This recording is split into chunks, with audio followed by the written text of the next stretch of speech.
No, sleep paralysis is literally just when you like you can't move. Your body's half asleep. Actually, you know when your leg falls asleep and it's all weird. Yeah, that's your whole body. But also, it is very common to hallucinate as well. In fact, I think the most common one is a shadowy figure. Or they say I heard like a lot of people see like an old woman like sitting on their chest. What does this have to do with the movie? Ocean's 11. What's that movie? Is it a hit? Don't ask her like, 'cause she'll say, I haven't seen it. Welcome to the Haven't Seen It podcast. This is the podcast where we bring people on the show and they get them really drunk and then they tell me about a movie I've never seen before. I'm Malenka Zach. And I'm Will Innes. And I'm Zach. Shut up. You don't get to introduce yourself. Are you out of your goddamn mind? Well, Today's guest is Zach Parsons. But I was going to say. He's a local actor, musician. Drama queen. 1/4 of the sketch comedy group Big Cake, of which we are all a part of. Hello. Welcome. Thank you for having me. So today we're talking about Ocean's 11. No, that's more Seinfeld than Ocean's 11. Getting that Seinfeld vibe. Yeah, Ocean's 11. And today we've got a drink, obviously, paired with that, as per Haven't Seen a Podcast tradition. And Zach actually made it for us today. So, Zach, why don't you take it away on that drink? All right. So this is just based on like watching the movie. Brad Pitt and George Clooney seem to be drinking just kind of whiskey on the rocks. And so from that, I figured the closest thing to that would be like an old fashioned, maybe. So we got bourbon in there, bitters, simple syrup, classic old fashioned. But to spice it up a bit, I smoked the glasses with cinnamon sticks. So like if you watch the video on social media, I take it. Yeah, it'll be on our social medias. Check it in below. You'll see the smoked cinnamon almost looks like a cigar, which one of the characters is always smoking in the movie. And so I was like, oh, perfect. And then for the garnish, I got the bright red maraschino cherries and some dark, almost black dried blueberries. And I got 2 blueberries, 2 cherries to be like the hearts, diamonds, club, spades. Yeah. I don't understand. Kind of color schemey. Yeah. I don't Those are get cards. that. Oh, okay, A great. pack of cards, all in a glass. Cool. Have you ever played cards, Alenka? Never in my life. Great. Never played it. That's the next one. We say that every time. Okay. Next week, we talk about cards. Yeah. Go Fish. Other games. War, I think, is one. War. Oh, yeah. Solitaire. Yeah, I don't know how to play that game. It doesn't matter. Many don't. Yeah. Okay. Not in real life. I just click the cards and something happens. So, Ooh, got it. they're bouncing. Yeah. First thing I'm seeing here is there is a lot of people. To be honest, I just watched the movie and I don't remember any of the characters' names. Honestly, there's a lot. We'll get to that. Yeah. I thought this movie was about a submarine.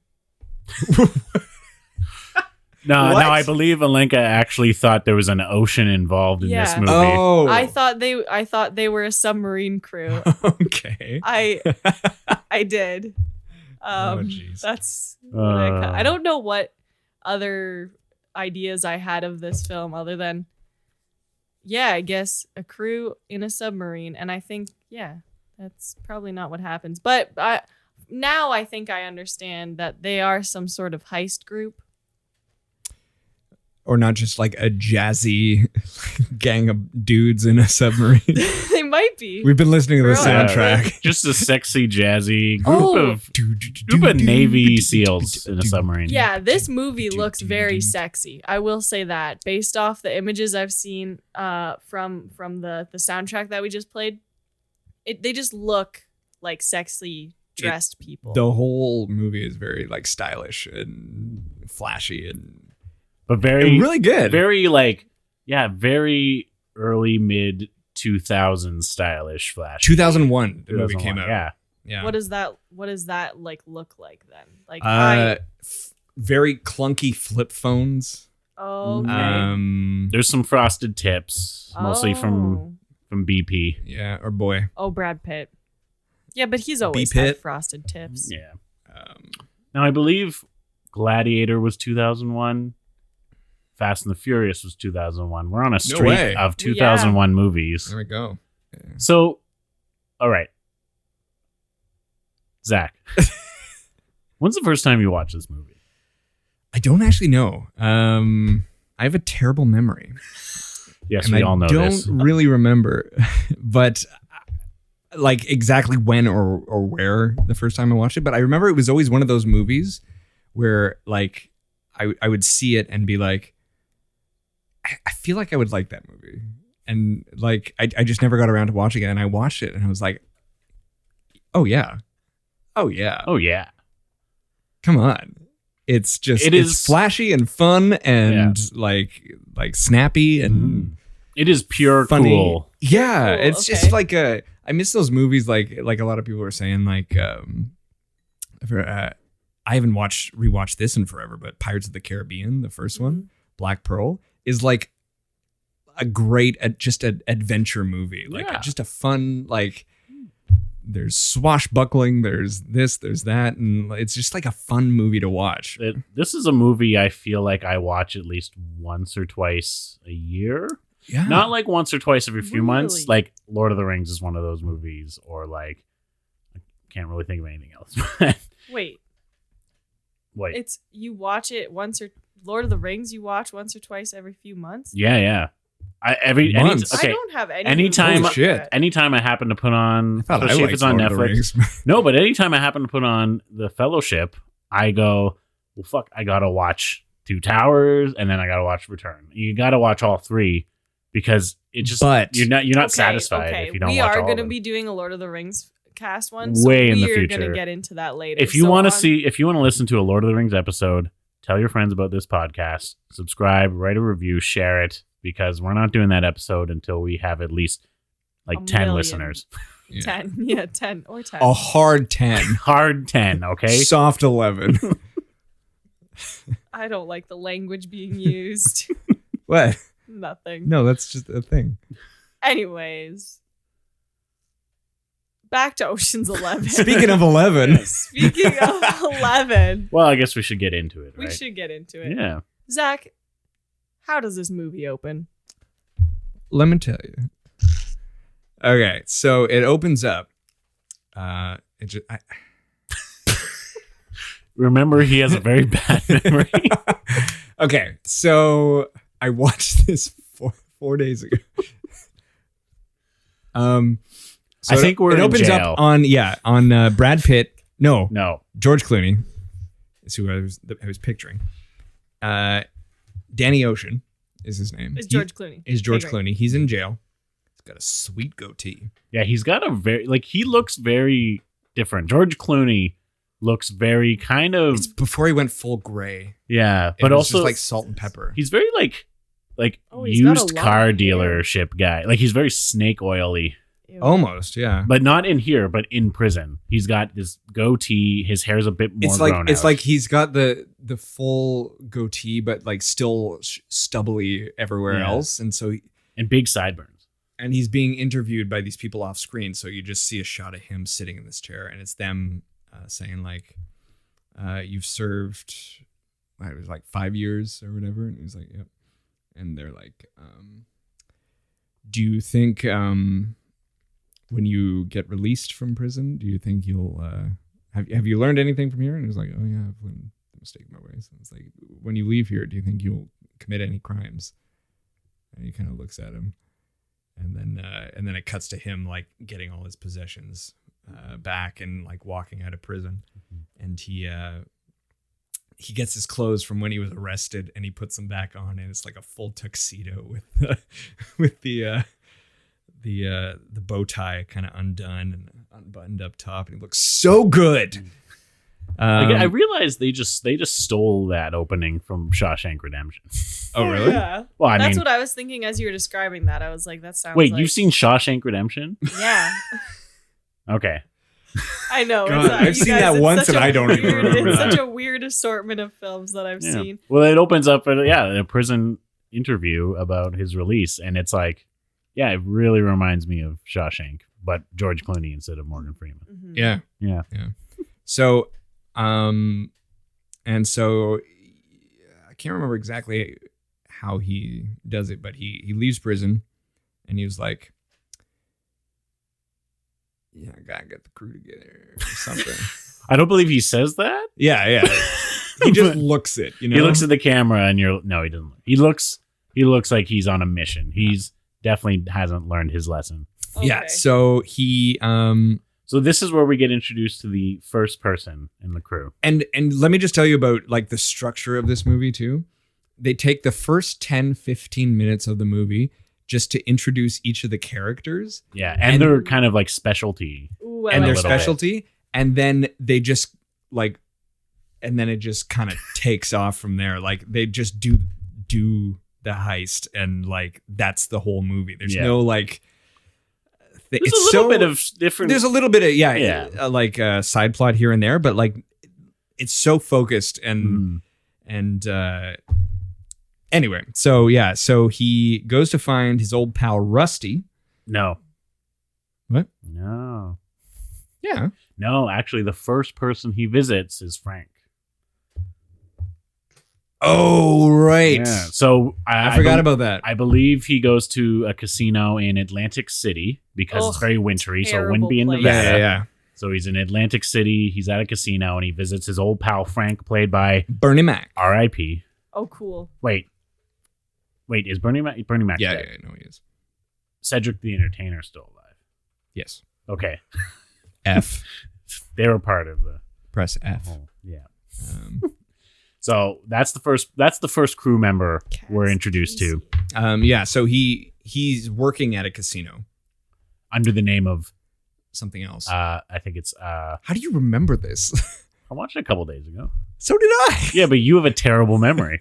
All right. Bad memory. It's working under the name of I think it's No way. You're not gonna get this. yeah, it's not Pablo. It is a Latin American name he's working under. So. Anyway, so he comes up to his table and he's like, I'll be somewhere over here. Meet me here or whatever. So they meet up and he's like, I've got an idea. And he's like, what's your idea? Does he tell him then? No, we don't actually No. know like the full details of the And he's plan. like, Probably "You till in?" the very end of And the he's movie. like, yeah, I'm in. And then so he's like, all right. And he's like, but you're going to need a crew. yeah. And then he's like, oh, I got just the people in mind. And then he asks like, well, have you seen him? And we don't know who him is. And Frank is like, I heard he was teaching some sort of celebrities how to gamble. Yeah. And then it cuts to Brad Pitt. But let's pause here and let's I think it'd be really good to just kind of explain the roles of the crew as we meet them. So Okay. Frank, he's a blackjack or he's a casino dealer. He's like a professional casino dealer and con man. They're all con men. We'll get to know that. And I'm a con lady, maybe. No. No. This movie does It not was pass the Bechdel 2001. test. Oh. yeah. The No. only lady in this movie is Julia Roberts. Like literally, quite literally. That's why they're There's making no one Ocean's other 8. lady has Oh, lines in 12 and 13. No, wait. Has in the lines. movie. It's She a has like stripper. 3 lines. No. Oh, okay. I'm Two other ladies. disappointed. Two other ladies. The other one is one of the ladies in the celebrity poker. Oh, thing. it's a cameo. Yeah. Yeah. Playing themselves. Unbelievable. So it does not pass any sort of Bechdel test. It does not. Yeah. But Frank, yeah, he is kind of like I would call him. He's like an intelligence gatherer. He can get himself hired at a casino and kind of case the joint of all the employees and where things are and which guards have time and which guards do what. That's sort of his role in the crew. Yeah. Okay. So then it goes to Rusty, Brad Pitt, Mhm. and you see him walking into this the back door of like some sort of casino thing, smaller casino, With Topher Grace playing himself. yeah. Who's that? Now this scene, Eric from That 70s Show. Oh, okay. Eric Foreman. yeah, this scene really dates this movie. Oh yeah. That these are the celebrities. So they walk into. So he teaches celebrities poker now. That's how he gets paid. And he's sitting at the table with Topher Grace. I think it was Joshua Jackson, Dawson's Creek fame. And Fringe. Come on. And Fringe. Sorry. But Great at that show. point, he was not on Fringe. He was just off of Dawson's Creek. Yeah. Topher Grace would have been at the height of that 70s show. We have Holly Marie Combs, who I don't know who that is. Oh. She was in a series called Picket Fences. She's also in Pretty Little Liars, but that wasn't out then. Wow. We also have Barry Watson, another unknown. There was some dude on there who I was just like, I remember him in movies from the 90s. But Shane West. He's the one who's probably him. been in movies from the 90s. Like action movies. Yeah. He was in the League of Extraordinary Gentlemen. That's what his big role was. Sure. So this really, those are the celebrities that Brad Pitt is teaching how to play poker, playing themselves. And they're all terrible, and it's played for comedy. Yeah. Topher Grace wins. He thinks he wins because he's got all red cards. Oh. And he puts them down like all red, and like he's high-fiving, and they're like, "Oh yeah, man, that was a good one. That was a good one." And Brad Pitt's like, "What?" So I think Brad Pitt goes to leave or make a phone call or smoke or something, and then he comes back, and George Clooney is sitting in one of the chairs, and he's like giving them advice, and they're talking very cryptically, and he's just like, "Oh, this and this and this." Yeah, Brad Pitt's all like, "Well, I would challenge on him. He's obviously bluffing." And then George Clooney, and then he turns it over and he wins. So he lets them all go, and then they meet up. And he's like, "I got a job." And he's like, "All right." Also, Brad Pitt weirdly has like a sick hand tattoo in this movie. Does he? Yeah, he's got like a tribal hand tattoo, Oh, I didn't notice that. which is very odd. Like it's a character choice that is very Doesn't interesting. really Another add or character make choice, sense. which adds into the whole like Brad Pitt stereotype that became. But in almost every scene in this movie, he's eating. Yeah, he is. Yeah. Have you heard of that? No. So like it became a running joke that like in every scene, Brad Pitt is always eating stuff whenever Really? he's doing like a character. Yeah. In almost every scene in this movie, he's eating something or drinking something or like just doing something like that. Maybe he just needs business as an actor. Maybe, And they're maybe. like, Brad, fuck, stand still. Here, eat something. I mean, and it's not like it's distracting or it like doesn't work as a character thing. It's just something that he likes doing, I guess. But So helps him get in character. Maybe. they end up. This is part of, I always like. I don't even know where they are, but they are up in some building looking at ground plans. Oh yeah. Of the casinos. So that he's they like, plan "What to are rob." you gonna hit?" And he's so the 3 casinos that he's planning to rob. He's gonna rob a casino. 3 casinos. 3 casinos. Wow. The Bellagio, the Mirage, Where are they all? and Vegas. They're all in Okay. Vegas. Yeah. Bellagio, Mirage and MGM Grand, or no? probably the MGM. No. It's the 3 major casinos in Las Vegas, but I don't think that last one's right, but anyway. yeah, 3 they're casinos. robbing 3 casinos, but all the payroll, all the money for all 3 are in the one, which Are is the stored in the Bellagio, one- I think. Yeah. Okay. Stored in the one vault. And they're looking over blueprints of the vaults in some office after hours, and you see like a door open and a flashlight flash on them, like and they look over and there's a security guard standing there, and they're like, "Tony," and he's like, "Yeah, how much longer are you guys gonna be?" And they're like, "I don't know, we can take this. We can we don't have to stay. We can take this." And he's like, "Yeah." So he's So friends they with knew the a guard. security guard, Oh. and so they paid him to come in and take a look at the blueprints of this vault. Yeah. And they're all like connected, and like they're con men, but they're connected and they know everyone. No, they know a guy who Yeah. knows a guy, kind of thing. Yeah. And now explaining Brad Pitt role, I would say Brad Pitt's role is he's like the number 2. Basically, I was about to say, yeah, he basically could replace George Clooney in this movie if George Clooney needed replacing. He does everything George Clooney does, basically. Okay. But yeah, they're the 2 main guys, like they're the partners, and then they kind of run shit as they get everyone else. Mm-hmm. So they're like, "All right, let's get a crew. No, there's a bit where they're like, we're gonna need a oh yeah, this is where they kind of montage other people where they find like a thing.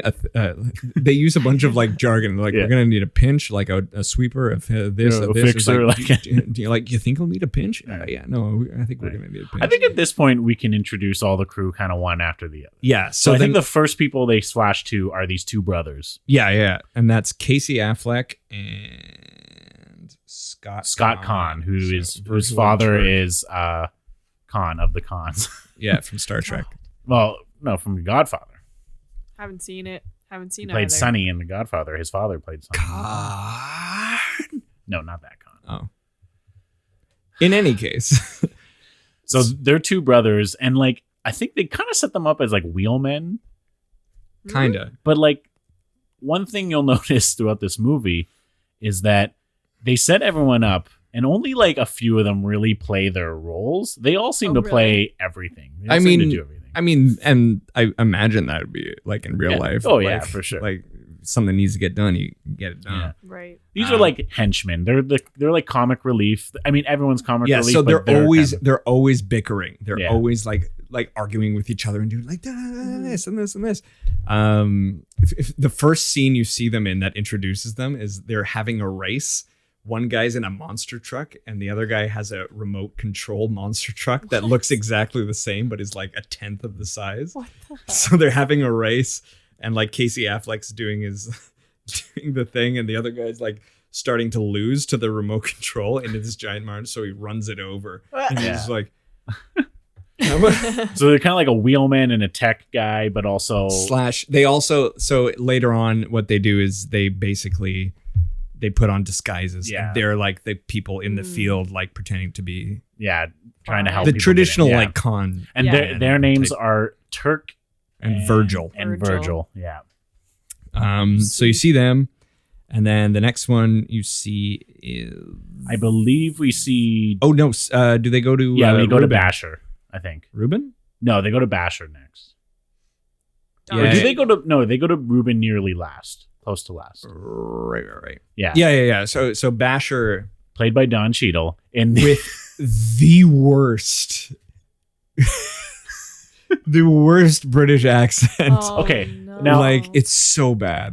I was trying to find Don Cheadle's like character name when you Google like the movie. Couldn't find him in the cast list. Turns out he is uncredited, and now I'm thinking, did he like request that because he knew it was a terrible performance? Yeah. That is really odd that he's uncredited and he had lines. I read he's something about pretty that. big character. Yeah. Well, all of them. They're all credited except for Don Cheadle That's so weird. with a terrible British accent. Maybe. Maybe. Why was that?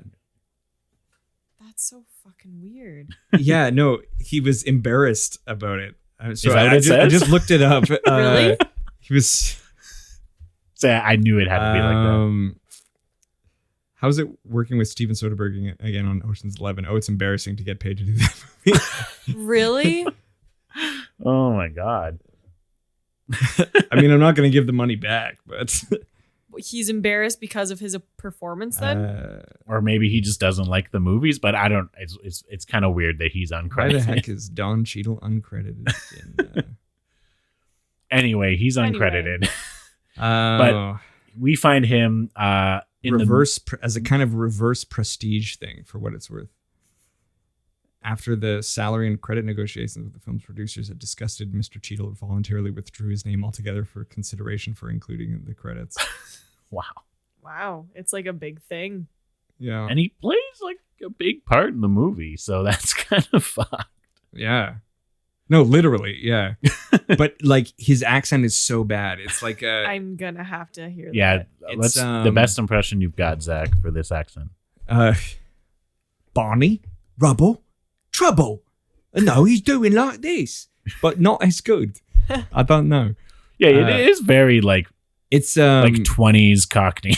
Yeah, no, it's like a bad Cockney accent where you keep thinking like, why didn't they just get someone a British get Don Cheadle to do it? That's bizarre. It's really bad. Anyway, we'll show you a clip afterwards. We find him in the middle of a bank heist with another crew, And they blow the pins off of a giant vault door and swings. And he blows them off. He's like an explosives expert. So he walks in, and then the alarms start going. It's like, oh man, what is going on here? Oh god. Just to establish I'm British. Ew. Honestly, it's like that. It's That's like so bad. And so he's getting arrested by the police officer outside. And then Brad Pitt strolls up in a trench coat and he's like, officer something, FBI, or like agent something, FBI. I'm going to need to ask him a few questions. And he's like, what were you doing in there? And he's like, I need you to go find Jacobs. And he's like, who? And he's like, just go find him. And he's like, oh, sorry. And he walks off and he's like, hey man, how you doing? He's like, oh, no, not bad. And then the police car explodes. Yeah, and so like, here, come on, you're coming with me. And they go out and it explodes, and they kind of like run off. And he's like, we got a job for you. And he's like, oh yeah, I'm in. Oh god, I'm in. Oh god, that's terrible. And this shows that Brad Pitt is like also a master of disguise too in this movie. Like they're all kind of con many. Yeah, they all kind of do that thing. So yeah, Don Cheadle's sort of the explosives, heavy kind of how to break into a vault. Yeah. Tech and guy. I don't remember the rest of the order. I don't know the order, but we'll just go. Well, let's just go through this infographic if you're following along on the thing. So next to Don Cheadle, or let's just go like down this way. Let's go here. Yeah, because I think they do him. Yeah, maybe that's after. So they need like an acrobatic guy. Of course. Yeah, they need a guy who can jump through like laser beams and shit. So they go to like an Asian gymnastics, Asian show with like tumblers and stuff, and like a Cirque du Soleil type thing, and there's this tiny little guy. What's his name? the joke in this scene is they're watching Yen. all these like Asian gymnastic people do all these stunts, and they're sitting in the audience, and George Clooney turns to Brad Pitt and he goes, so which one is he? And then Brad Pitt says, he's the short Asian guy. And they're all short Asian guys on the stage. 2001. 2001. Drink to that. Okay, so then Yen. Anyway, so they get him on board. They get him on board, but there's no scene, right? Yeah, there's no scene where they walk up and like Avengers style introduce themselves. And honestly, he doesn't really have much character development at all through the movie. He's the acrobatic guy, and he doesn't really speak. He doesn't speak English, so like he doesn't really have any lines. So like he's just kind of there, because of course. Yeah. And then we'll save him for last. Yeah. No. So then we're introduced to Ruben, who is like the producer of this con. Ruben is what you'd call the bankroll. He basically so Ruben is he's also a casino owner. He's also like a rich guy in Las Vegas, and he helps. He like bankrolls everything. So he buys them the hotel rooms they need, gets them in the places they need because he has connections to that big rich Vegas lifestyle. So that's the role he plays. He doesn't do any of the hard work. He literally just gives them the money. And I guess now is a good time to springboard off of that and introduce the antagonist, Mark. Okay. So the owner of all three of these casinos is Terry Benedict, played by Andy Garcia. Of Godfather 3 fame. The worst Godfather movie. Oh, I've never seen any of it. I haven't seen them either. I mean, of many other fame, but that was a high five. That was like he broke onto the scene with Godfather 3. Okay. Yeah, so he owns all three casinos. Now, Ruben initially rejects their offer. He's like, you know what? Good luck, guys, but I'm not in. And then he goes, wait, what casinos? Oh. And they're like, the MGM Grand, the Bellagio. MGM Grand? Yeah, you said that. Did I say that? And we said it wasn't, but I'm pretty sure it's the MGM Grand. I still don't think it is. But Let's just I don't know why I got excited about that. The Bellagio, the MGM Grand, and what was the other one? Mirage. The Mirage. And he goes, those are Terry Benedict's casinos. And they're like, yeah. And he goes, I'm in. because Terry Benedict like basically bought one of his casinos, his casino, and then immediately like put it to demolition or called for its demolition. And was gonna build like a brand new one on top of it. Yeah, so he was pissed about it. He doesn't like Terry Benedict. So he's in. He's the bankroll, the producer. Yeah, that's a good one. Carl Reiner as Saul at the dog races. Yeah. So he's at the dog races, and you see like Brad Pitt in the background, like kind of following him, and he sits down beside him, and he was like, I saw you like half an hour ago by the center. He's like, you gotta get better or something. He's like, what do you want to do? And Brad Pitt's like, we're hitting a casino. And that's exactly how it goes, by the way. It's exactly and that. And he was like, and basically he's like, what's your pull? And I think he asked that, and he was like, 8 figures. And like he like, or no, he's like, which casinos? And it's like, Bellagio, I'm gonna. No. He whispers in his ear. Yeah, we don't know how much they're gonna get. From and then you see him like look at Brad Pitt like with it, like his jaw dropped, and then you see all the dogs racing by, like he's not even paying attention anymore, and he's like. And then Brad Pitt leaves, and he just kind of like throws his tickets away that he just bought to bet on the dogs, and gets up and goes after him. Now before this, we're told, Ruben actually tells them, no, he's retired because this guy Saul is retired. He doesn't, and Saul talks about it. He's living in Idaho or something like that. He's met a nice woman. He's fine, and then he gets hurt. He gets told how much they're gonna. Okay, so what does he do then? So his role. So as I said, they're all con men. They all do like the role play Master of Disguise, but his role is kind of the major Master of Disguise, where he gets them, builds up a character. Yeah, he builds up a whole character, and because he's older, he's much older. He's more legitimate looking, so he can go into a casino and act like a billionaire basically, or act like a very big shot European guy. Cool. But we'll get to that. But that's his role. He is a actor kind of guy. I just wanted to make it known that I finally finished that disgusting barley wine stuff. So now I'm on to the old fashioned, and it's so much better. Yeah, I don't know if you guys noticed or heard, but you could, while Will was trying to explain the role of Saul, all you could hear from Zach is, ooh. Because I forgot, because it's been so long since I was able to drink it. But you've been drinking that. How? I love it, Zach. Yeah? You are. I want we one. we said he should be a bartender, but he has no experience. Hire me. So there's two more people on this list of the crew. We're good. We're fine. No, it's okay. 2 more people on this list, and then we can finally talk about this. So we are introduced to a man. His name is Livingston. I don't even remember this at all. I know. I don't actually remember how they introduced him.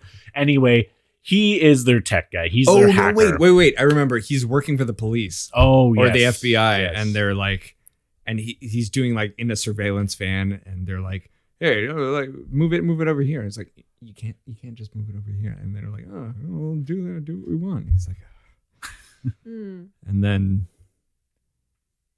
This is the part I completely forget. I just watched this and I completely forget. Anyway, they recruit him. He's done jobs for them before. He's their hacker guy. He's like an early 2000s hacker guy. Yeah. Perfect. Yeah, he can do anything. He can go in and hack everything with cables, and he can get in on the scene and do that for them. Yeah, hack into cameras. Looks like he hasn't seen sunlight in a while. Yeah. Nah. Now, they've got 10. They've got 10 in their crew, and George, or is it George or Brad? They're like, yeah, we're good. Yeah, we're good. And it's like, should we get one more? It's like, yeah, we should get one more. And they think they're going to get this one guy, right? But he's in prison, or he's not. I can't remember. But they go for his son. Yeah. Oh, yeah. So they don't touch on why Clooney's in jail, like, at all. Oh, he got caught. He got caught stealing. Doing a swindle. Being a thief. Yeah. Doing, like, what kind of thievery? Probably, like, a bank or something. something similar. Yeah. We just introduced he's a con man. Because like he gets out of prison in a full tuxedo. Yeah. Okay. That's what he came into prison. So like you assume it's something similar. Okay. And so what? He had no crew that time? No, he did. So you'll see at the end of this movie. Okay. All right. So what we find out is that what was it? It was tribal vases or tribal heads. They talk about it in the celebrity poker game. I can't remember. He went to prison trying to sell tribal figurines or something. Stolen figurines. Yeah. And he was like, you got to find a fence. And yeah. Like, well, they got to be able to sell it. They're telling all the celebrities that's why he was in prison. And they're like, is there any money in that? And Brad Pitt's like, only if you know how to move them, but you can't move them, meaning you can't sell them illegally. And then Brad Pitt's like, well, unless you know the right people. So that's why he went to prison. So they think they might have got Cooper. They were like, maybe we should get one more. And they talk about the one guy, but they're like, no, we can't get him. He's in prison or he's up there. He's in jail he got caught. He got pinched. And they're like, well, what about his son? I heard his son's kind of into it. So that's where we're introduced to Matt Damon. Nice. There's this whole sequence where George Clooney's following Matt Damon and he sees him like on the subway, like lift a guy's wallet out of his jacket, like because he's a pickpocket. Yep. And then Brad Pitt George Clooney like pickpockets the wallet that he just pickpocketed off of him. Yeah. His character name is Linus, by the way. Matt Damon plays Linus. Puts a card and in his pocket. So Matt Damon's on a different, like walking along, and he checks his pocket for it. And he pulls out a card and it says like, nice lift. Meet me at this pub or whatever. And he turns the card over and says Daniel Ocean. Mm-hmm. So they meet up and he introduces himself and he knows his father, and he's kind of living in the shadow of his father because his father is some sort of big thief or big con man. So basically Danny tells him, not going to tell you any details about the job. It's just a yes or no right now. Are you with me? And Matt Damon's like, yeah. Yeah, that sounded like him. It sounded pretty spot on. Yeah. So I think that's it. That's the whole team. And so they all converge at Ruben's mansion Nice. in Vegas. Yeah, was it? They all show up, like literally almost all of them, minus like Frank and Brad Pitt and George. Like they all show up. No, Frank's there. No, Frank's he's not with the crew though. He's in the background of Ruben's mansion when they come to the door. Like they all show up at the same time in the door. They all like because van. Frank was already in LA or Vegas, and so they don't actually know many of the details yet. So they all just were told to show up at the house and if they want a job. So they get there and like they all have drinks or whatever, and they're like, okay, and Brad or George Clooney comes outside and he's like, just so you know, this job is going to be very lucrative, but also very dangerous. And if you're in, come on inside and we'll tell you that. But if not, you can leave. No hard feelings. Leave now and we're all good. Mm-hmm. But if you want to be in, come on inside. And so he turns and goes inside and they all start coming inside. Matt Damon's just like still sitting on a pool chair. He's sitting there, and then Ruben, whose house it is, he comes up with his cigar and he's like, "Did you enjoy the food, the drinks?" And he's like, "Yeah. Get the fuck inside." And then he gets up and he goes inside. So basically what they're going to do is there's a big fight in one of the casinos. So like a boxing fight. Okay, cool. A fight with some boxers. Like a pay-per-view boxing fight. Yeah. So they're saying they've at any given time in a casino, it's by law they need to have the same amount of money in their vault as they do have chips on their floor. Yeah. Okay. Sorry? No, I think they have to have like double or something like that. Yeah, something like that. Mm-hmm. So they either have to match it or double. And Danny's so on weekdays they don't have. Yeah, I burped. Get over it. Go ahead. It's so juvenile. It's not the burp. It was the fact that it sounded like you were gonna puke. Oh dear, no. Okay. So they're saying like, you gotta have all this money in your vault, and so he's like, any given weekday they only have to have this much. On the weekends they have a lot. I think it's more. like on any given weekday it'll probably have about 40 million. Yeah. You guys, Family Guy's definitely made a reference to this movie. Oh, for sure. Oh, really? Yeah. Because I'd be surprised if there was something that wasn't referenced by Yeah. Family Guy after 13 seasons. What? My knowledge of any film is straight through Family Guy. I've heard this, yes. As we have established in earlier episodes. So now that you're going through this, I recognize this reference. So, but he says, but in 2 weeks' time, they're having a fight, a pay-per-view fight with Lennox Lewis versus someone. Those people. And at that point, they're going to have like, what was it, 80? No, it's like 140 million. Something like that. That'd be the take. 140 million is their take. Split 11 ways. Which is a lot. It'd be like 12 million each or something. Not bad. Yeah. In like 2001 money. Sure. I don't know how much the economy changed, but fluctuated that much. So, okay, so they've established how much money they're going to make. And when they're going to do it on the fight night. Especially since there's going to be a lot going on and they have distractions. And it's in 2 weeks' time. So they have 2 weeks to prepare for this. So he lays out basically how hard this is, because the vault is actually below the casino. It's under the ground. Underground. So they have to get into an elevator. You can't get into the elevator without I think fingerprint scan, which they can't replicate or fake. No. There's lasers in the elevator shaft, so if they turn the power off, the lasers would catch them. Yeah, but there's no fingerprinting. No. The passcode to even get into the back area changes every 12 hours. Oh, that's also true. Yeah. So there's a lot of random people, and the security system he has is Terry Benedict is one of the most sophisticated systems. State of the art. Sophisticated. I always thought it was state of the ark. I'm so glad you guys. State of the Ark of the Covenant. She doesn't get that either because she. Oh my God! I'm sorry. Catch episode 8, Raiders of the Lost Ark. All right, so basically, it's like an impossible feat, and all of them at this point are like, "Why the fuck are we here?" And he's like, I have an idea. Yeah. But we don't know the whole idea. We never really know exactly what they're about to do. So it just kind of goes into it, and you kind of learn as they do it. As things unfold. Yeah. As they're prepping, as they... So... yeah.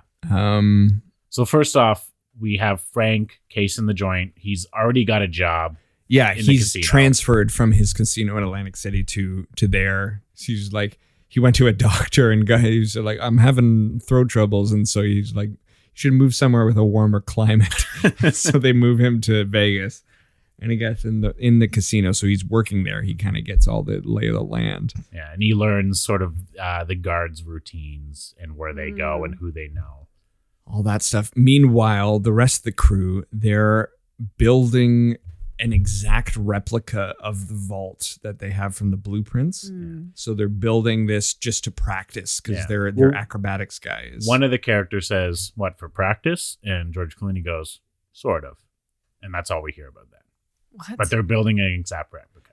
So so like there are scenes like where their acrobatics guy, he's like, he has to do like a backflip onto the top of one of the cash boxes.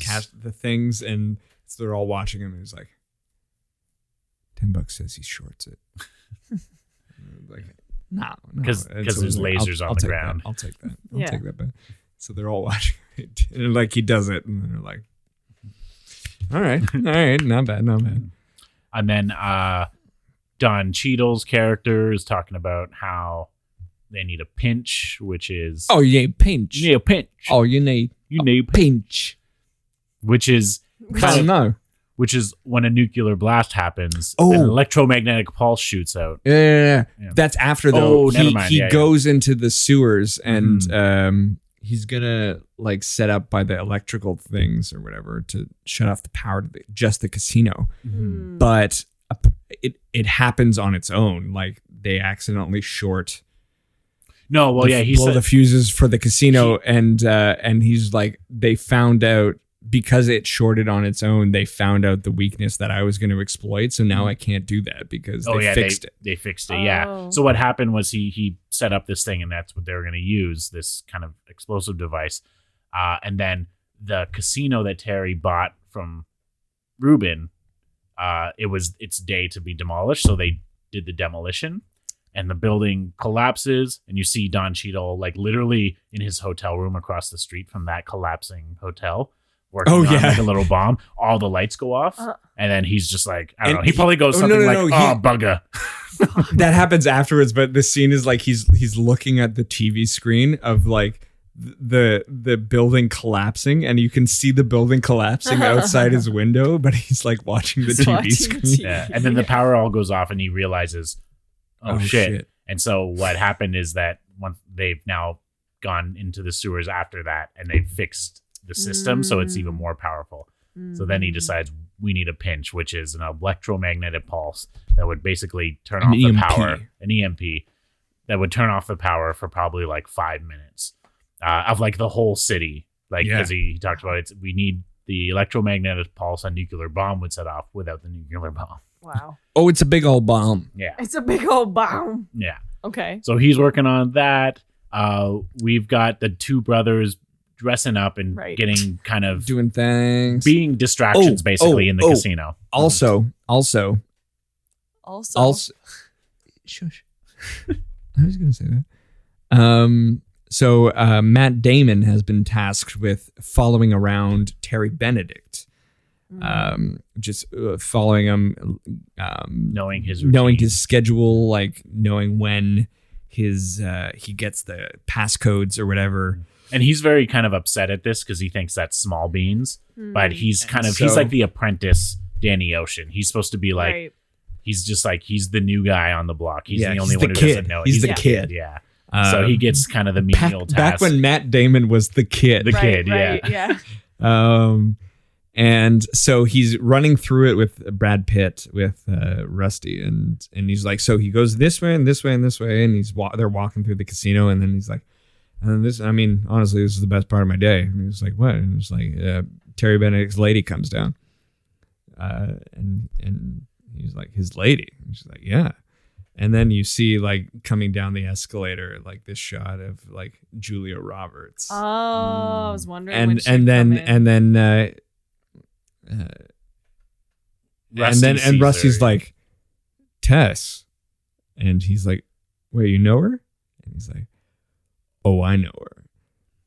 Turns out it's Danny Ocean's ex-wife. What the fuck? Who's now dating Terry Benedict. What? So Rusty confronts. Is this his motive? Yeah. Rusty confronts Danny Ocean, is like, why are we here? Is that the reason we're here? Why are like, you gotta tell me right now if this why we're here? Because if it is, I walk. Yeah, because he's like, if at the end of the day, if it comes down to the money or her, like, we can't split Tess 11 ways, he says. Right.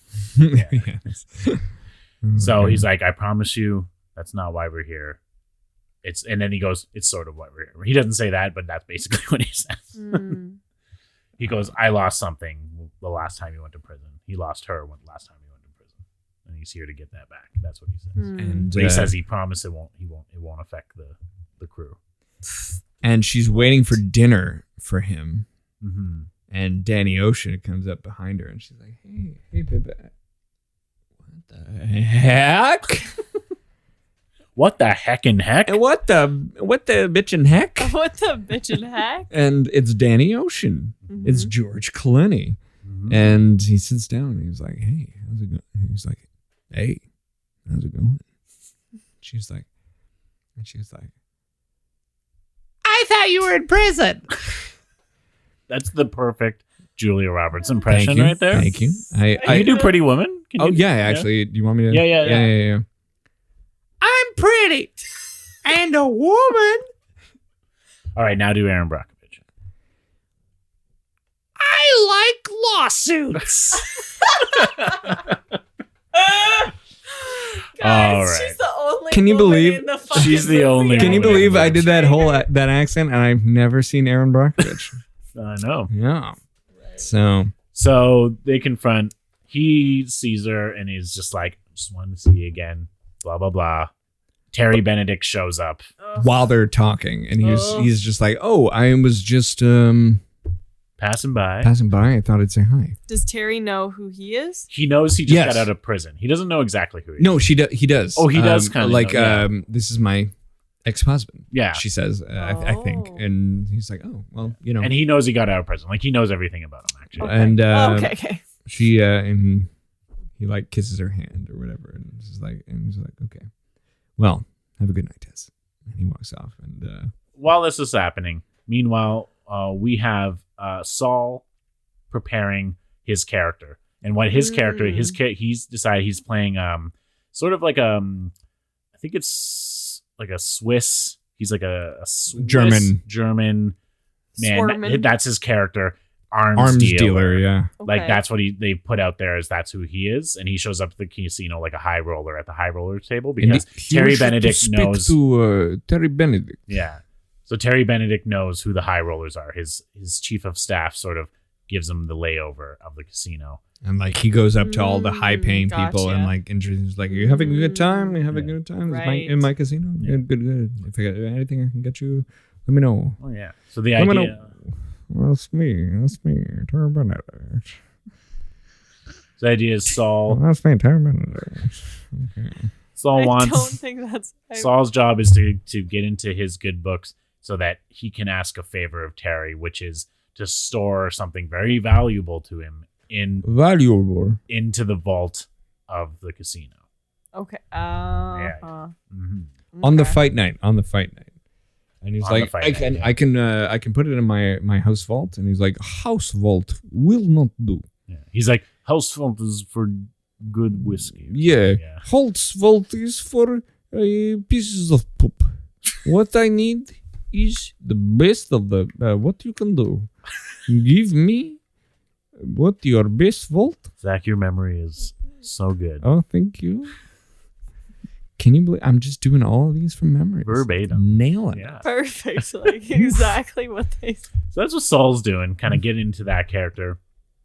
And then And The and hacker Virgil and Turk, Yeah, we kinda went they're through them his all. they're his bodyguards. So they play like all the different, like, just kind of yeah, they're the henchmen, basically. Yeah. Yeah, so they play his bodyguard, they play like bellhops, they play like things. So Zach just did a dance move. They play, No. The whole time. I was acting it out. You're like they did like. I'm an actor. And then Livingston the hacker, he's using the two brothers as a distraction, gets in behind the scenes, goes to like a server room, connects all his equipment so that he can get access to all the security cameras and security systems so from that he their can- room in the hotel. Yeah, they have a room at the hotel. Yeah. So that's what he's doing. That's sort of There's what, a whole gag where like he's going through and he has the map on his hand and he gets really sweaty because he's nervous and like he wipes his Oh no. forehead and then he's trying to get out and he's like, "Oh shit." So like you see that security camera, like he walks down and like he walks to the right and he disappears for a few seconds and then like he just kind of like walks across again. And then like Brad Pitt and George Clooney are watching, they're like, "Oh shit." he's lost. Oh, that's what I was gonna say. Mhm. Oh.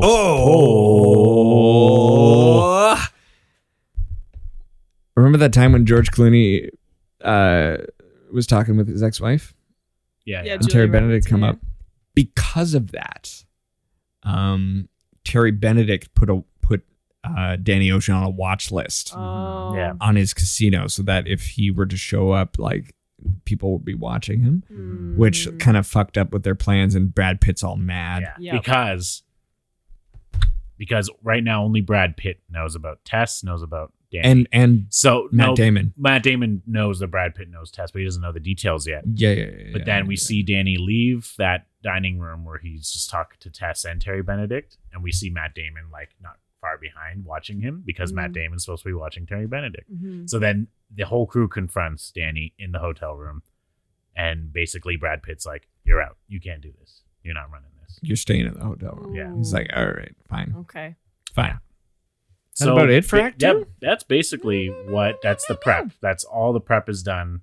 We've got Saul as the German businessman getting a special package on the night of the fight to go into the vault. Yeah.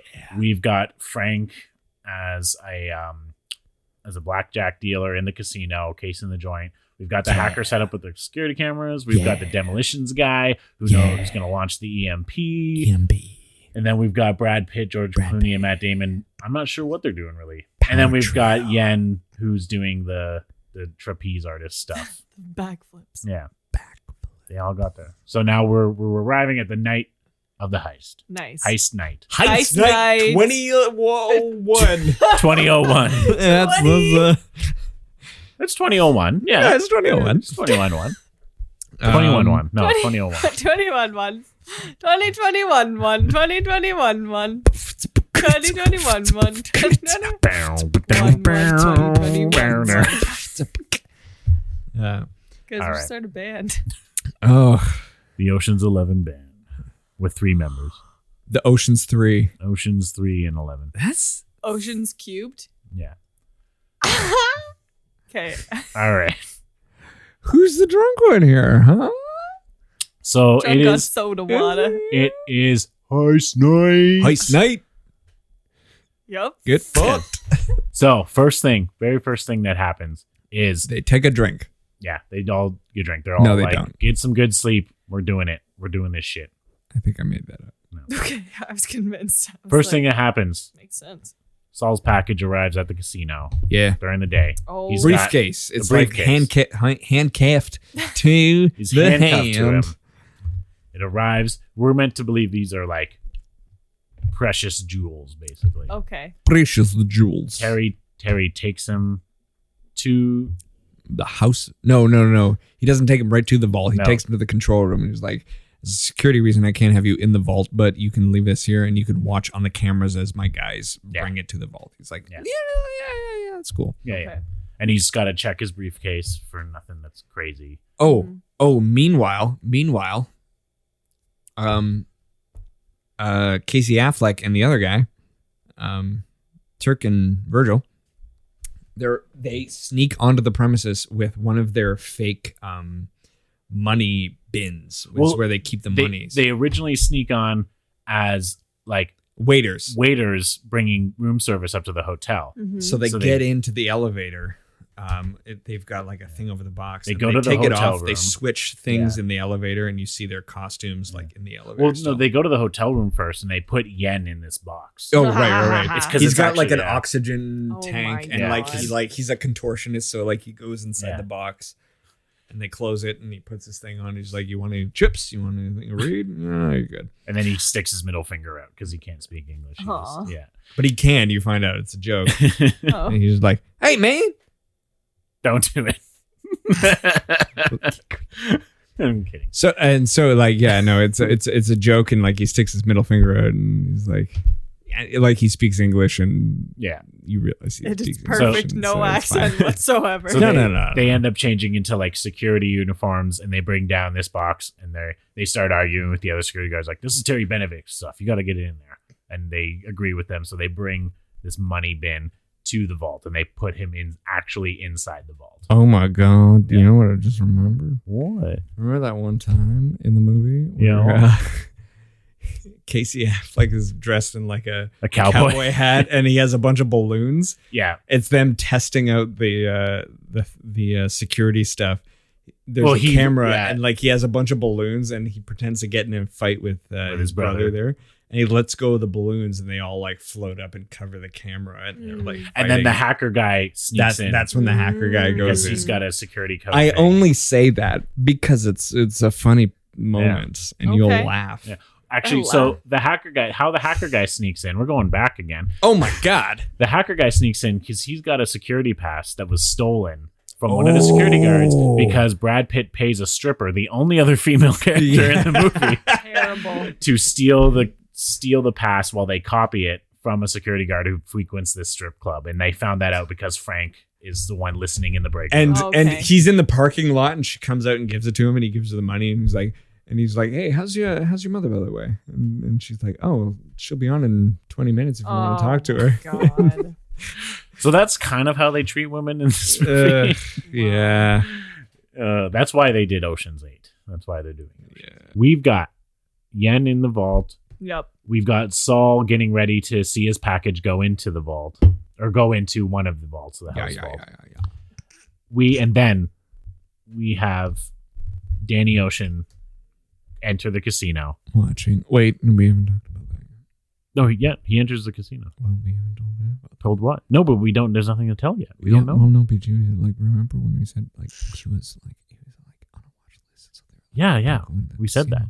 Yeah, but she doesn't know that yet. Yeah, you told her that. We do know. Yeah, you did that. Went back into the casino. Yeah, but this is the night of the fight, and he goes into the casino. Yeah, but we haven't told her that he went back into the casino. Well, we just said it though. What? But he just said it, but he's recapping. No, I'm not recapping. This is literally now. We're in the night of the heist. We're in the now. Yeah, we're in the now. Guys, let's just live in the now, right? Let's just forget about the past. Let's just George Clooney enters the casino, and like we said, even though he's not supposed to. No. That's the takeaway. Little bitch. He enters the casino. And he goes to some like slots or something. Well, no, he kind of sits down. No, actually, he goes and sees Tess in the restaurant again. Oh, was she waiting for him? And he gives her she's waiting for Terry again because they go to the same restaurant like every night. And he gives her a kiss on the cheek, and he says like, I just came to say goodbye. And he gives her a kiss on the cheek, and he says, goodbye. Goodbye. Goodbye. Goodbye. He goes like, goodbye. Oh, George Clooney. The Cloonster says goodbye. Okay. Ugh, what a guy. And that he knows he's on a watch list, right? Yeah. So I would. The security, or like Terry Benedict's personal like guards, come up to him and is like, Mr. Ocean, would you come with us, please? Oh yeah, he's got these big two burly men.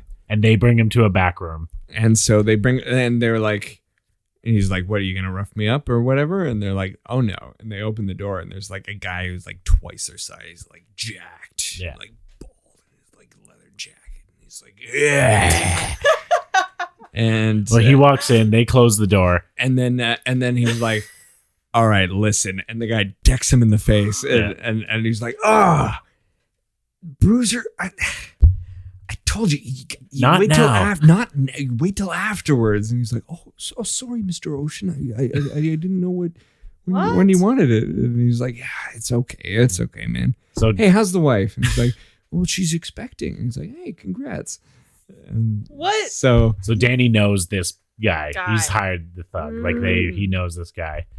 And then Danny sneaks into the ventilation. Now, no. Right. So before this, or meanwhile, let's just say meanwhile. Okay. Yeah.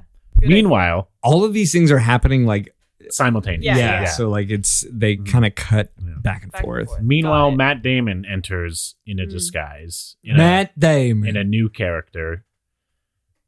Approaches Terry Benedict, and he approaches him, and Matt Damon claims he's from the gaming commission, and that one of the dealers is actually a criminal working for him. So they point to Frank, who works there now. We just both pointed to Frank on the iPad. On the iPad. On the infographic, which you can follow along with on our social media. Instagram, Facebook. Social media. Is this 360 sound? No, it's not. You're way in the distance now.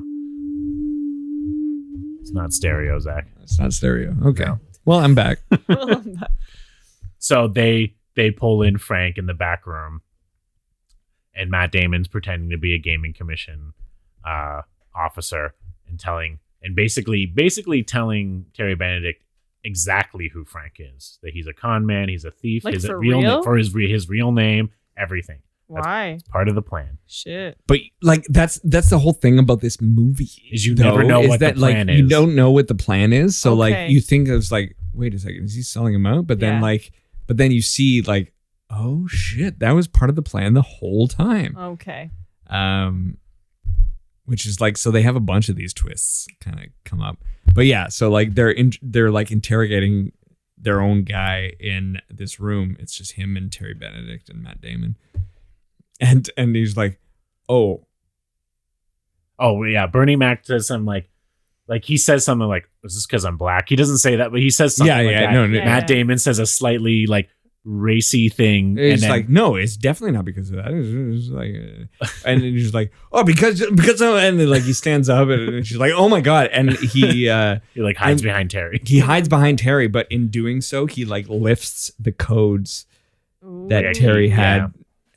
So like that whole bit had been just so that he can naturally like get close to him. Also that so he can get into the back security rooms as well. Because there's a whole back hallway area that you can only get through security. And he's like, okay, well, thank you very much, Mr. Benedict. Like, it won't happen again. We'll deal with him. We'll like, he's like, and Terry's like, okay, I've got things I got to do. Can I? Yeah. Well, like, Matt Damon's like, oh, my pager. Oh, I left it in that room. I'm so sorry. And he goes, you know your way out? All right. Because Terry Benedict's got to go meet Tess. He's got to go to the fight. It's a busy night for him. Yeah. So then Matt Damon then sneaks off and he gets into the elevator. Yeah. So he gets into the elevator. Sneaks. Yeah. And then George Clooney sneaks up on him in the elevator. So he's in the elevator. He takes off all his things. He's got like his infiltration suit on, which like it's every 90s, 2000s movies had to have. I'm pretty sure one. Tom Cruise had this in Mission Impossible. It's very it's a Mission black Impossible. T-shirt and like a leather trimming and like it's weird. And so he takes and like he opens up the thing in the top, and then like George Clooney just pops his head over and he goes like, Jesus Christ. And he was like, you just couldn't stay away. And he was like, yeah, no, I had to be a part of it. And he's like, all right. And then we kind of find out this is still part of the plan. Right. Like, he's like, well, why didn't you tell me? It was like, it'd be a fun surprise or something. Like, because this was always part of the plan that George was going to be there, that Danny was going to be part of it. Part of it. So they're the ones going down to the vault. So let's go to Saul. Saul. Good old Saul. Saul, he's sitting under the okay, he's not I don't know why he's talking like that. He's German. Yeah. He's not really German. He's Carl Reiner. Yeah, no, he's Carl Reiner. He's sitting in the security room and he's like, what the hell is going on here? So he's like, I got blisters on my fingers. No. So Saul is I don't know. is watching his package be delivered into the security room. And throughout the movie, they've kind of established that he's very nervous. He's like, he gets ulcers. He like takes stuff for all. He's the oldest part of the crew, so. But like he's very like nervous, and you see him sweating and stuff like that while he's in the room, and then you see him like kind of clutching his chest, and like he falls over, and they're like, holy shit, and they're like, call a doctor. And now while he's passed out and everyone's like on him and they're not watching the screens, the hacker guy changes over all their security cameras to pre-recorded footage that they had made of so different parts. Smart. Of the vault, not like the casino floor, but of like the vault area. But it's cool how like they established that like he's very nervous and he has like this like could an be real. illness and like it could be real. But then like he collapses and like you see him like really doing it, but then you realize like that's just all part of it. That's all the plan, baby. They're so good at what they do. And they call an ambulance. They call the ambulance. They call the paramedic. And you see the guy like at the security door, and you see the paramedic come up. It's like a single shot, but it's like focused to the foreground, so it's blurry until the guy comes up, and then like the paramedic comes up and he's like, did somebody call for a doctor? And it's Brad Pitt. He's got like a mustache. Yeah, he's got a wig and he's got like a mustache and glasses. God. And so he goes down and checks the pulse. He's like, this man is dead. Yeah, and the paramedics are the brothers. With the brothers with a stretcher, so they take him out. Yeah. Shut up. Yeah, and so it's kind of funny because they do build up a lot of things for kind of things that are very small, almost, right? They're not small; they're all integral. But like we think, what's in this package? Like maybe it's like what's in the box? Yeah, what's in the box? Why is it so important that he has to get in on this? And it's purely so that he can fake a heart attack, so that the security crew are distracted, so they can change the cameras. But that's where they just like put you on different, all these different routes of like what's gonna happen. Is that a bomb? Is that yeah? So I think we're at the point where Mr. Acrobati man, Mr. Aquaback is delivered to the main vault by like actual security guards. By actually security guards in the thing. They go outside. There. So let's paint the vault for you. I'm moving some things. This is going to get detailed.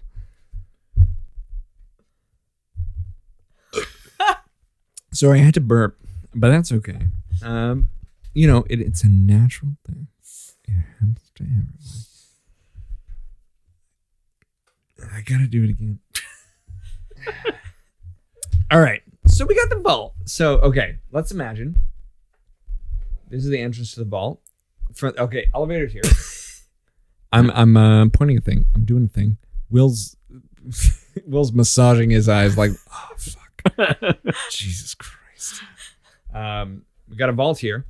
We got 2 security guards. We got the door to the vault, which is like this big rotatey thing. And then we've got like a square room where like he gets delivered. Now that we have it all clear, let's proceed. All right. So he pops out the box. What? He can't touch the floor. Yen can't touch the floor. That's why he's got to do a backflip onto the top of one of the like lock boxes with money right beside the vault door. I mean, God forbid he just jumps front ways. Oh yeah. But it's got to be a backflip because it's more air. It's got to be from inside. So he has a little bomb. Wait. A little explosive. Wait. You're peeking now. Stop. Oh. When you're hitting the table. Oh, the table thing. Yeah. Okay. Yeah. No, that'll do it. We got to go back to when they steal the EMP. Oh yeah, they steal the EMP that Don Cheadle needs to like blow up the city. Oh yeah. Yeah. And then everybody's gonna be Barney Rubble. Trouble. Oh god. It's a great line. It's a great That's line. an actual quote. Oh yeah.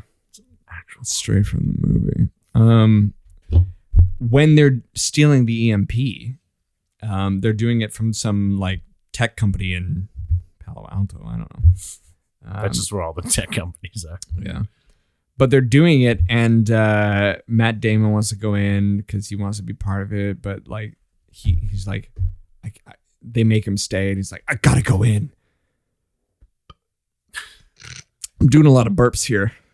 It's fine. I'm fine. We're all fine. Matt Damon goes in just as everyone else comes out a different door, and they. Sorry, another burp. Long story short, they're all trying to escape in the van. There's security guards after them, and they like try to slam the door, but they slam it on the acrobat's hand. Oh. And he's like, ah! And so he like, you see him later on when they're all in the hotel room, and he's like wrapped it in gauze. Mm-hmm. He's got a hand injury. So like, yeah, he has a hand That's injury. big. Mm-hmm. That's it is important. I realized. Very important. Yeah, I forgot about this. And so back to he's in the vault. He's in the vault in this tiny little container thing that they've rolled him in on. And so his job was to come out of the thing, backflip on, and then like set up the charges on the door so that when they set him up on the other side, they both like kind of explode at the same time. Yeah, they're like magnetic. Like they have to set one on one end and one on the other, and then they can explode the door. Yeah. But there was a briefcase, like Saul's briefcase that he asked to be put in the vault are full of the fake jewels, which were actually the explosives. Mm-hmm. Oh. But they put the suitcase on top of the thing that he's supposed to get out of, which like the door comes up like this that he has to get out of, but the suitcase is on top and it would have fallen on. So they're like, oh shit. And they're like all like trying to, and he's like trying to open the door and the thing's like falling. And so like he opens the door and comes out, but like he catches it and it's like this big tense moment. And like he finally like he pulls it up. So he puts it on. And it's like the two guys, I think it's Bernie Mac and the tech guy. Yeah, they're watching from, and Bernie Mac's is like, $10, Chase. He shorts it. The guy like looks at him. He's like, come on. Not right now. Not right now. And so he does the backflip, but then he like overestimates and like he falls off the other side. And they're like, but he like catches himself. Yeah. And he's only got one hand. It's wrapped in gauze. Yeah. So like but he catches himself. He like puts himself back on, and he like gets over by the door, puts all the stuff in there. Yeah, sets all the charges on the door. Meanwhile, Brad Pitt and George Clooney. We missed something. George Clooney and Matt Damon. Yeah. So we missed something. So they're in the elevator, right? But they can't get down on the elevator. Can't get down. And there's lasers in the elevator shaft. So that's why they need the EMP. So right. Basher, Don Cheadle, uncredited. Oi. Uncredited. Oi. It's Don Cheadle. He's got the EMP in the back of a van that he's going to turn on. And outside the hotel. And it's very powerful. And he has this moment where he like is about to do it. Oh, and that's the best. He kind of covers his genitals and turns away before he does it. He's like standing in front of this van that has the EMP, and he goes like, "I'm acting this out." Just imagine the scene from the movie, but like acted out in a basement. So he's like, and now Zach grabbing his genitals and very nervous. He presses the button. What the fuck? It's just a funny moment. So the EMP goes off. It turns off the lights of like the entire city of Las Vegas. Touching junk is funny. So like Tess when it's consensual. Tess and Terry are in the fight, watching the fight. All the power goes off. The power goes off in the whole casino. And the fight guys, let me just say, are real disrespectful about it. They just start throwing pot shots at each other. They start attacking each other. Yeah. It's like pandemonium. It's a technical difficulty. Stop fighting each other. Just let it, find out what happens. And then you work it out, Yeah. So the lights go off, and that's where Matt Damon and George Clooney open up the bottom of the elevator, and now the lasers in the elevator shaft aren't on right now because the power is off.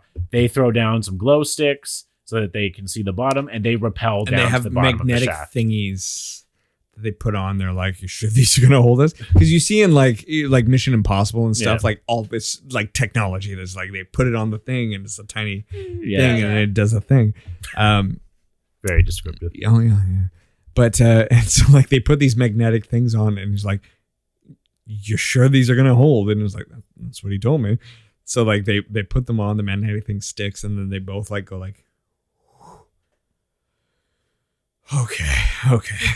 But like you see, like I like that you see them both like unsure if this is gonna work. This futuristic high tech thing is gonna work. And they're like, all right. So they start rappelling down, but the rope doesn't go the whole way. It only goes like 3/4 of the way, and they're like, oh shit.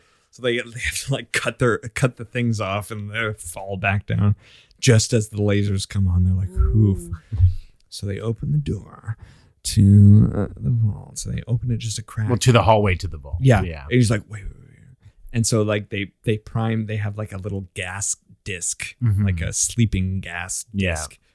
Because there's 2 security guards posted with there. Uzis. We forgot to mention that. They have Uzis. Yeah, outside the vault. It's a machine gun. Gun. Okay. Yeah. Submachine gun. Uzi. This is from Yeah. Johnny Tran had Uzis in Fast and the Furious. Yeah, that's why you heard that word yesterday. Have you never played Call of Duty? No. Okay. They have Uzis. So, Ivan Uzi. Holy shit. We'll get to that movie another day. Are we going to watch Power Rangers? Yeah. All right. So, they've got Uzis. They throw... Let's be clear. There are Uzis in the premises. They got them. Real good Uzis. So they open the elevator door a smidge and take this sleeping gas disc, which they never really explain. That's like, I feel like that's their most high-tech thing that they never... It's just like a disc that they like slide down the hallway and just kind of goes to their feet and then like opens up, and then you hear this gas, and then they close the door, And then Matt Damon goes to open it, and George Clooney's like, wait. And you hear them fall down. He's like, okay, now. And then they open up, and they were both like collapsed. And then they go into the door there. And so now they're both on. So Matt Damon, George Clooney on one side of the door. We got Yen on the other side. They both plant the charges because they've got to be kind of connected in order for the bomb to work. And they're like, cool. We got the door, and George Clooney takes out the detonator, and he like pulls a little like antenna thing because it's 2001. Yeah.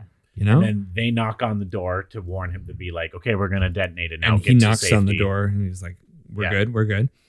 And so he's like, cool. And so he starts the countdown, 10, and then Yen goes to leave, but like his gauzed up hand got stuck in the door, and he's like, oh no. Shit, and like he's trying to like leave, and they're like 5, 4. Meanwhile, 3, Bernie Mac 2, and Livingston are watching on the monitor, like they're trying to radio the guys, but they can't hear, and they're like, don't launch the don't 5, 4, 3, 2, 1, and he's like curls up into a ball beside, and then like he presses the button.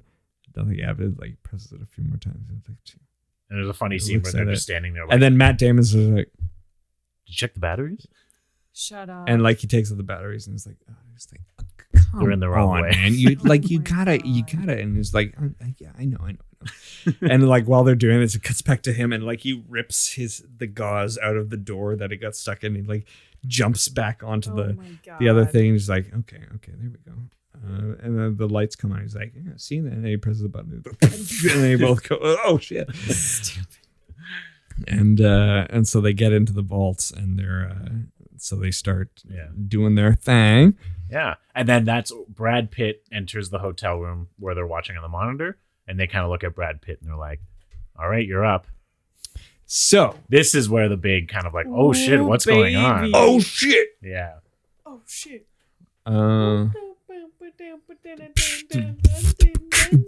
Now, something we didn't... Something we forgot to mention is that on the casino floor, at one point, we do see Brad Pitt walk by Julia Roberts' character. Yeah. I think in disguise, yeah. Okay. He sort of like brushes by her. Yeah. And that's important. No. Yeah. No. George Clooney does it. Never mind. George Clooney is the one. So when George Clooney, there's a reason why George Clooney... Wait, we'll get there. We'll get there. George Clooney, when he goes visits... Tess. He gives her a kiss on the cheek. Yeah. Remember that? Says goodbye. Yeah. Yep. Anyway, so Terry Benedict, when the power goes out, him and Tess, he's just like, we gotta go. We gotta figure out what's going on. So they leave the fight, and they're walking away, and there's like this phone ring, but like no one reacts to it, and like Terry's like, your phone is ringing, and he's like, and she's like, I don't have a phone on me. I don't have a cell phone. I don't have a cell phone. Because it's 2001. Yeah. Back in the day where not everyone had a cell phone. Yep. Back in the good old days where people listened to radio and read newspapers. Oh my God. Watch pay-per-view fights live. Oh yeah. Yeah, right. And didn't just watch the highlights on YouTube. And she looks in her pocket and there's a cell phone. So she picks it up and she's like, hello? And he goes, it's for you. Yeah. And she gives it to Terry Benedict. And it's like, who is this? And it's Brad Pitt. And he's like, the man who's robbing your casino. Shut up. And he's like, what are you talking about? And he's like, right now I have 5 men. Or however many men. Sorry, I'm burping again. The man currently removing money from your vault right now. Removing from your vault. Go to your security room. So like he goes to the security room and he's like, now take a look at your security screens. And he's looking at them and they're all clear. And he's like, there's nothing there. And he's like, watch closely. And then the screens start like flickering out to what it actually is. And you see like them all with the masks on in the casino vault, like hauling money into bags. And you see the 3 of them sort of. Yeah. And it was like, you see, what's happening right now with them. Yeah. And he's like, money. Okay, here's how it's going to go. And he's like, how do you, like, you're going to jail. It's like, I know we're not. And He's like, well, how do you expect to get out of this? And he's like, through your front doors. He's like, what? Yeah. Literally, he says, what? Yeah. So he gives them like an ultimatum. And, he's like, you have two choices.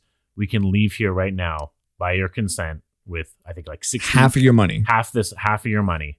Half of we're going to keep here, and we're going to take half as hostage, basically. Yeah, no, half we're going to leave in the vault. Yeah, but rigged up to explosives, so that if anything happens to us as we leave, we'll set it off, and you'll lose half the money. Yeah, plus like everyone will know. Yeah, and it'll be public that you lost all that money. Yeah, or you let us leave through the front doors. You don't do anything about it. We won't tell anyone. No one will know, and you'll keep half of the money there. Now, I'm going to rewind. There's a critical scene that we missed. So one of the preparation pieces, we see Bernie Mac kind of in character looking to buy an old van, like a truck or a van. Oh, yeah. And he's got the brothers like testing the like suspension and he's talking to the dealership and he's kind of doing this weird, like he's shaking the dealer's hand, like the dealership owner's hand. He's like, you got some soft hands. You know, do you use moisturizer? Like it's very like, it's kind of a weird scene. Weird, he's like, my sisters use moisturizer and I just can't get my hands. They're soft still as them. Shaking hands the entire time. The guy's like, because he tried to get a deal out of him and he's like, no, this is as low as he's trying to make him uncomfortable. And so like, he's like squeezing his hand as hard as he can. And he's like, maybe I can give you a deal. And he's like, that would be fantastic. And like, he lets go of his hand. You see a shot of his hand going like, so they buy this van and then you see a shot. They put an air freshener, like a pine air freshener in the thing. Seems unimportant, but it's no. So like they don't put it in that, but like you see a scene. It's a scene where they're talking inside like of a car area van or whatever, kind of and you see them talking, and then it like kind of zooms out a little bit and it focuses on a pine air freshener. Yeah. So now fast forward, he's giving them some ultimatum. He's like, we're taking this money. We've got half of it in a van. So how they do it though is that they so like as he's explaining like this is what you're gonna do, it shows it on screen. So like it shows them walking out of the casino and getting into this, or like and you see the white van that they bought from earlier like closing and driving away, and you see other cars like pulling off after it. And then it shows him, and then it cuts back to Terry Benedict afterwards, and he's like, okay, I did what you said. So like everything that he said, like they show just kind of like quickly happening. Yeah. So yeah. So you see the van driving away. You don't actually see them walking out. You just see the bags like being walked out, and you see them like going into, or you see the van like doors closing and then driving off. And he's just like, So then he has his people follow the van, and then he has a SWAT team. They call 911. The 911, like the SWAT team shows up, and they all go down into the vault.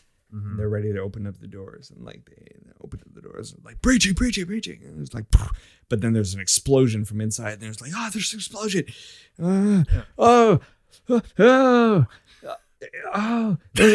explosion. There's gunshots, so he secretly gets a SWAT team, and explosion. He thinks he's foiled them because he's like, we're stopping them from exploding the bags. We're following the van to get my money back. Yeah. So meanwhile, his team gets to where the van ends up, which is at this like airport. Yeah. And then they go up to the van. There's no one in the driver's seat. Well, no, they don't see that. They're just like, come out of the van, hands up. And he's like, tires. And they shoot up the tires. And then he goes up and he opens the door of the van. And like, it's this robotics rig that's set up. It's like a camera with like things that are attached to the steering wheel to drive it. What? Yeah. And like, as we remember previous, we saw Casey Affleck's character using a remote control car. Oh. Yeah. And so the camera just kind of turns and looks at the guy, and it shows Casey Affleck in a car with Ruben. With Ruben. And he's just like, okay, can we go now? And he's like, one second. And he starts, like, the van, like, moves forward a little bit, and they're all like, whoa! And he was like, All right. And he pushes a button and the van explodes. Oh man. And then instead of cash that's like raining out in the bags, it's all like flyers for hookers. So that happens. Meanwhile, the SWAT team has shot up and they're like, there's nothing here. There's no money in here. Like there's nothing. There's no one here. Yeah, no. Like and they see or they exploded the thing. And then the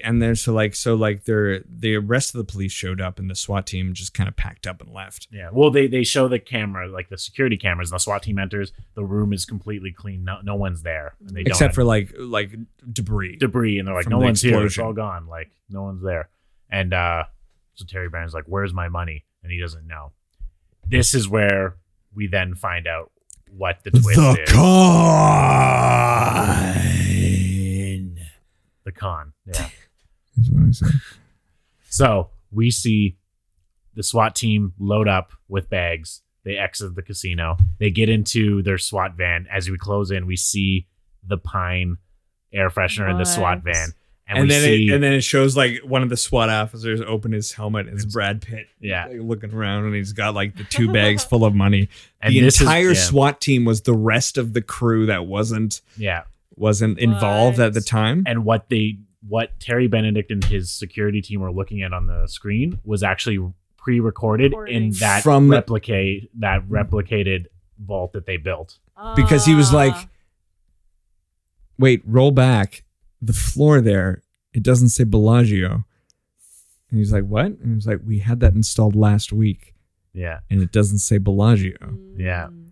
So they pre-recorded the SWAT team entering, seeing nothing, and being like, nothing's here. But meanwhile, while they're watching on the screen, the whole SWAT team's packing up their SWAT bags. And it shows his henchman calling 911 on the house line, which they had it rerouted to the tech guy saying like, 911, what's your emergency? Yeah. And then he was talking with him the whole time. Yeah.